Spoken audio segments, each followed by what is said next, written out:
These are unprecedented times for the global economy, and that's an understatement. The pandemic has set back the world economy by decades. Alarm bells are ringing at the IMF and World Bank. Pressure is mounting on these institutions to help the poor countries. Advanced economies are the worst hit. How is the world coping? Here's a report.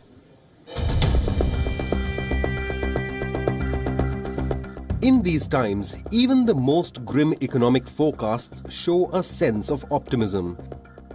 It's hard not to try and find hope in circumstances not seen since the Great Depression.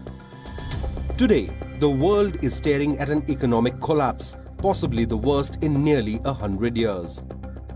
The coronavirus pandemic has undone decades of economic development, threatening to push more people into poverty. How things change in 3 months. In January, the International Monetary Fund said that the world economy would grow by about 3% in 2020.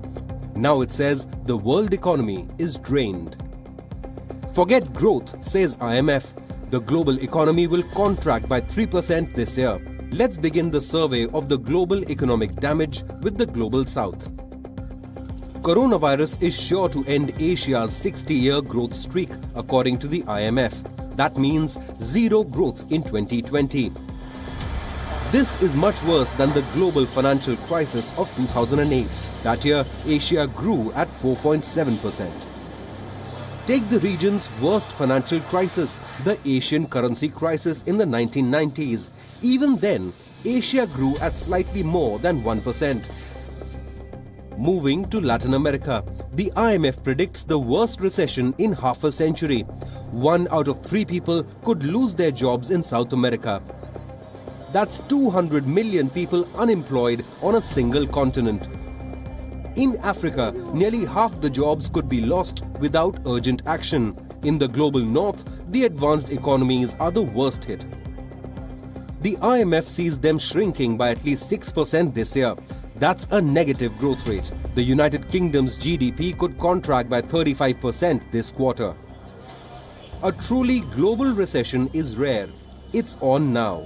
Both advanced and emerging economies are in deep trouble at the same time. The total output loss could be around $9 trillion. Who will pay? So far, the IMF has mobilized nearly $8 trillion, but there is a shortage of public finances, especially in poorer countries. Nearly $2 more trillion are required to support developing economies. The IMF has also received over $11 billion as pledge from 5 countries. Japan, the United Kingdom, France, Canada and Australia have contributed. The G20 countries have suspended debt repayments. This will free up at least $20 billion in poorer countries for fighting the pandemic. Now China has urged the World Bank to do the same. Defer loan payments. Perhaps China should lead by example. Your report, WION, World is One.